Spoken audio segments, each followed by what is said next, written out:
nada mais subjetivo do que a objetividade. O simples fato de você ter escolhido um determinado tema já é algo subjetivo. Por que eu escrevi um livro sobre Cuba 40 anos atrás e não sobre a Coreia do Norte e não sobre o Vietnã? Já tem uma subjetividade aí. E isso vale para rigorosamente tudo. Eu acho que o melhor exemplo é exatamente o dos evangelistas. São quatro arautos, quatro reveladores de um único episódio com versões absolutamente diferentes uma da outra.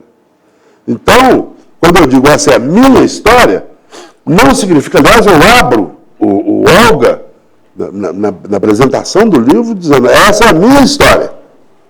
Essa é a minha história. Se você mesmo, não é figura de retórica, não.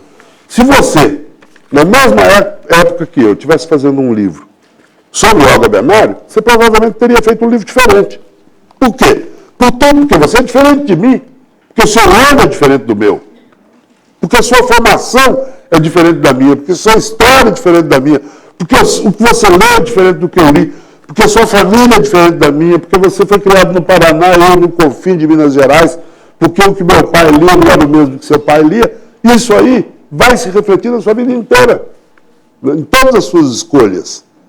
Então, por que eu fui procurar uma história de agente secreto em pleno século XXI, em Cuba? Até a fila que eu estabeleço, a ordem hierárquica, se você for no meu estúdiozinho, meu escritorinho em São Paulo, você vai ver que tem um cômodo lá com caixas, montes e montes e montes e montes de caixas, das coisas que eu ainda pretendo, espero.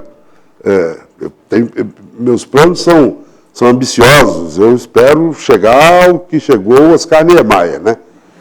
104 anos em lua de mel. Está em lua de mel, o velho Oscar. Então eu espero poder escrever aquilo tudo. Por que eu estabeleço uma determinada ordem? Já faz parte da minha subjetividade. Não quero aqui fazer um exercício de análise, mas me ocorreu, e talvez tenha ocorrido alguém aqui, pegando alguns aspectos da sua fala, colocou agora há pouco aqui, essa é a minha história, a história da Olga. Essa é a minha história, ok. Uma subjetividade muito, muito declarada, né? Uma visão pessoal. A hora que falou do livro do Paulo Coelho, é o livro do Paulo Coelho. Né? A biografia do Paulo. É a biografia, é a minha história também. Minha história.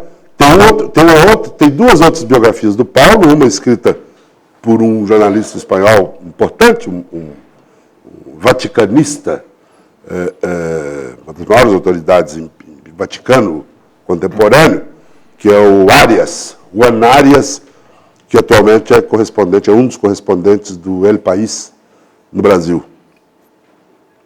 Tem nada a ver com o meu livro.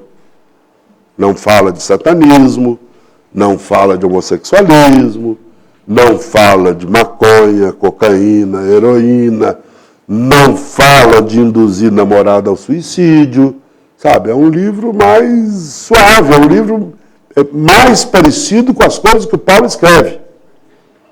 Muita gente deixou de ler a biografia que eu fiz do Paulo Coelho, o Mago, supondo que seja um livro parecido com as coisas que ele escreve, que são coisas mais suaves, coisas mais que falam mais a alma das pessoas. Eu não. Eu fui desenterrar os defuntos que tinham lá no fundo das catacumbas dele. Sabe? De apagar cigarro na perna de namorada, de induzir namorada ao suicídio, de ter 3 relações homossexuais seguidas para saber se era ou se não era gay. Sabe?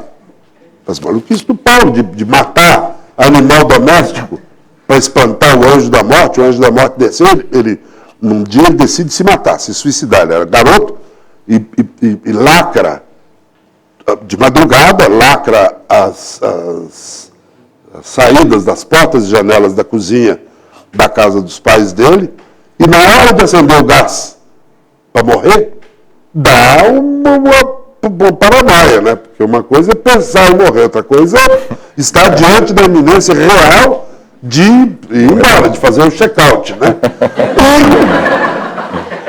E ele se apavora ali, Porque ele tinha uma versão, não sei de que quando você se compromete, você decide morrer, o anjo da morte vem ao mundo e só volta se levar uma alma. E ele dizia, Cacildo, o anjo da morte está aqui, dentro da cozinha, e alguém precisa morrer para que eu sobreviva.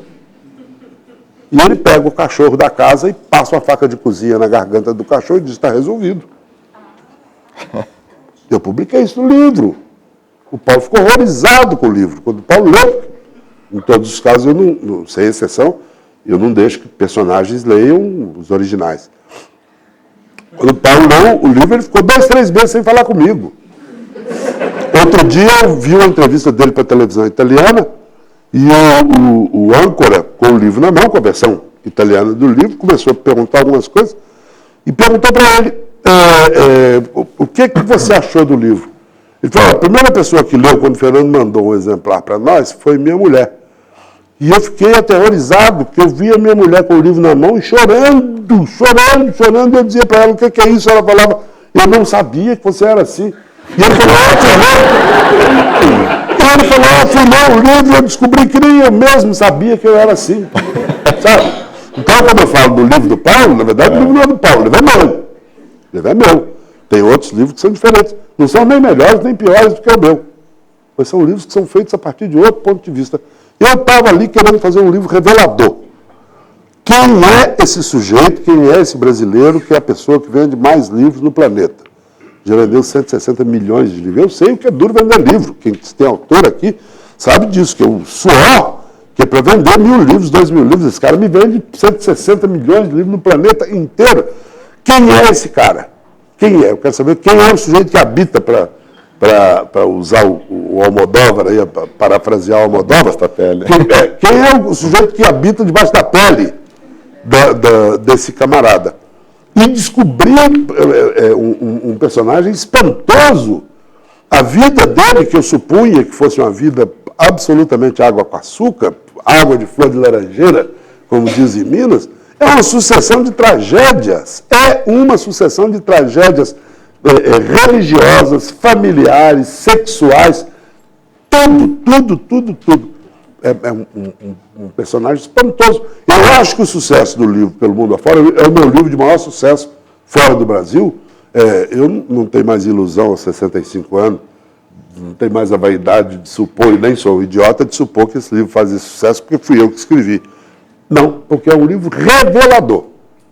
É um livro revelador sobre um personagem planetário. Paulo, se for a Beirute, se for a Amsterdã, se for a Kuala Lumpur, na Malásia, tem Paulo Coelho à venda em tudo quanto é lugar. Então, na hora que chega um livro contando essas coisas de um autor cuja base, a base da obra dele é algo que fala, como o Humberto Eco disse muito bem, o sucesso do Paulo Coelho se deve ao fato de que ele fala a alma das pessoas, ele não fala a cabeça das pessoas. Então, por que eu nunca li, antes de ter feito a biografia, por que eu nunca tinha lido Paulo Coelho? Porque eu sou ateu, sou agnóstico, eu não tenho nenhuma convicção religiosa, eu não tinha porquê. Li o primeiro, li o segundo, e disse, já sei do que se trata, não preciso ler os outros. Ele escreveu 20 livros. Não preciso ler, não tem. Isso não é uma avaliação desrespeitosa. Isso não diz respeito a mim, porque eu não tenho convicção religiosa, eu não tenho convicção filosófica ligada a Deus, ligada... Agora, eu de uma hora para outra descubro que o cara que escreve isso teve uma vida que é exatamente o oposto, é um filão de ouro, é um presente para o autor. É um presente. A história real do Paulo Coelho é um presente para o autor de biografia. Esses personagens que foram biografados ou retratados, me parece que muitos têm algo que o Antônio Calado coloca no prefácio de A Ilha, que eu acho muito interessante. Todas as orações, o que se escreve sobre Cuba, tem cláusulas restritivas. Não quero perguntar aqui só sobre Cuba, quero perguntar sobre os seus objetos. Biografado bom, personagem bom de biografia ou de livro-reportagem, necessariamente tem cláusulas restritivas? Tem. Todo mundo tem, né? Todo mundo tem. Tem coisas que a pessoa não confessa nem no banheiro com a luz apagada e a porta trancada, né? E isso acaba sendo uma cláusula restritiva. Então, a primeira coisa que eu faço quando vou fazer um livro sobre alguém é dizer, quando já é uma pessoa morta, dizer para os familiares o seguinte: vocês não lerão os originais. Eu me lembro quando eu fui propor ao senador Antônio Carlos Magalhães fazer uma história dele. Ele, à primeira vista, se animou. Ah, tá bom e tal. Queria saber quanto é que custava. Eu falei, como assim? Ele falou, não, o senhor está aqui em Salvador, o senhor comprou a passagem de avião, o senhor está num hotel de luxo aqui, alguém vai pagar isso, né? Eu falei, isso não é da conta do senhor. Isso é conversa minha com o meu editor. Queria saber quanto é que custava o livro. Eu falei, não custa nada. Não custa absolutamente nada, custa seu tempo. E estava indo bem a conversa, estava indo bem, aí eu falei para ele, ó, tem uma coisa que é melhor a gente conversar agora. Boa de prosa, né? Claro, melhor deixar isso, melhor ficar vermelho 5 minutos do que ficar amarelo o resto da vida. Então, vamos deixar claro para o senhor não vai ler os originais. Ele estava sentado numa mesinha, tinha tirado o paletó, estava paletó agora, tinha tirado o paletó, posto nas costas da cadeira. Na hora que eu falei isso, ele se levantou, vestiu o paletó e falou, passe bem. Não tem livro. Eu falei, como assim? Ele falou, não, o senhor não vai me mostrar os originais? Eu falei, não. Ele falou, não tem livro. Foi embora. Daí 15 dias ele me ligou e disse, olha, eu revi a minha posição, eu topo, mesmo não lendo. Eu não me envergonho de nada do que eu fiz, nem das coisas erradas. Então, o senhor toca seu livro. São as cláusulas restritivas. Todo lugar tem. O dia que eu mandei os últimos soldados da Guerra Fria para os meus amigos lá de Cuba, o Ricardo Alarcón, que hoje é o segundo homem na hierarquia de poder em Cuba, é o presidente da Assembleia Nacional, que me ajudou muito, abriu muita porta para mim. Ele... É uma história meio parecida com a do Paulo Coelho. Eu mandei um livro, o tempo passando, e ele não dava notícia. Nem que gostou, nem que não gostou. E eu mandei um e-mail. Falei, estou desconfiado que vocês não gostaram do meu livro, né? E ele respondeu com uma frase que é muito reveladora disso, das cláusulas restritivas. Ele falou, olha, tem algumas passagens do livro a respeito das quais eu tenho objeções. Mas não se preocupe com isso não, porque eu também tenho objeções ao Capital e à Bíblia. Então é isso, todo empenhado, né? Agora, a melhor maneira de lidar com isso é lidar honestamente. Lidar honestamente. Desde o começo. Não esconder as coisas das pessoas. Diz, ó, você não vai ler, você só vai ler na hora que o livro estiver impresso, estiver circulando, distribuído, você vai receber o primeiro exemplar que cair na minha mão, vai para você. Agora, não lê antes. Porque não pode, não tem, sabe? Você vai mostrar um livro para o Paulo Coelho que é Dom Juan, que é mulherengo, você vai dizer para ele, olha, leia no capítulo tal assim, que tem 3 experiências homossexuais. Ele vai dizer, não sai, eu entro na justiça, eu embargo o livro. Complexo do Roberto Carlos, né? Sabe, a mesma coisa, o que o Roberto Carlos fez, que era um livro a favor do Roberto Carlos. A favor, era um livro de um autor admirador do Roberto Carlos, e ele conseguiu, num acordo horroroso, um acordo vergonhoso, ele conseguiu recolher o livro e destruir, como se fazia nos bons tempos do nazismo. Moeu o livro, moeu 40, 50 mil exemplares do livro. Agora, sempre tem cláusula restritiva, sempre tem, e a melhor maneira de superar esse problema é lidar honestamente com isso. Lidar com os personagens com honestidade, não esconder nada e deixar claro isso. Não ler. Não ler os originais. Não ler os originais. E sempre fica algum mal-estar. Agora é isso, fica. A menos que você faça, em vez de fazer uma biografia, você faça um processo de canonização. Sabe? Não, isso aqui é história de santo. Não é o caso. Sem cláusulas restritivas. Aí não tem cláusula restritiva. Não tem advogado do diabo. Obrigado pela paciência de vocês. Gente, obrigado. Pela alegria de poder estar aqui conversando. Obrigado a todos. Fernando, obrigado. Muito obrigado.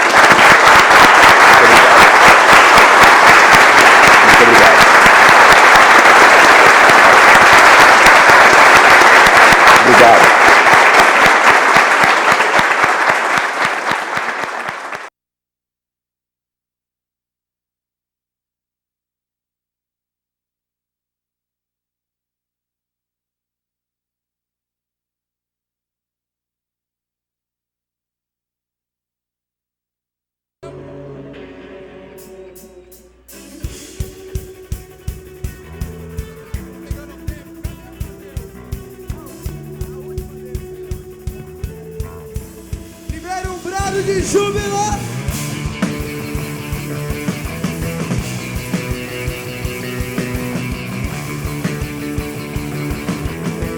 Diga, nós somos teu povo, fomos escolhidos pra brilhar a tua luz, mudar a história em nossos corações. A chama da tua paz.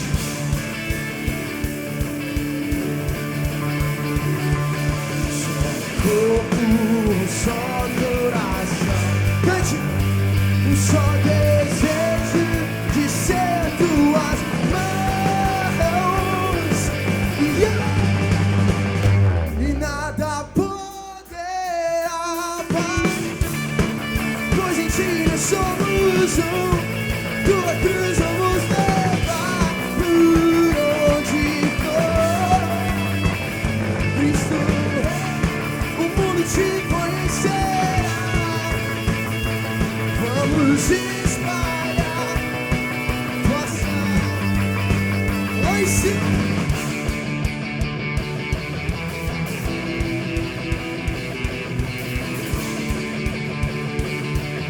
Vamos cantar juntos.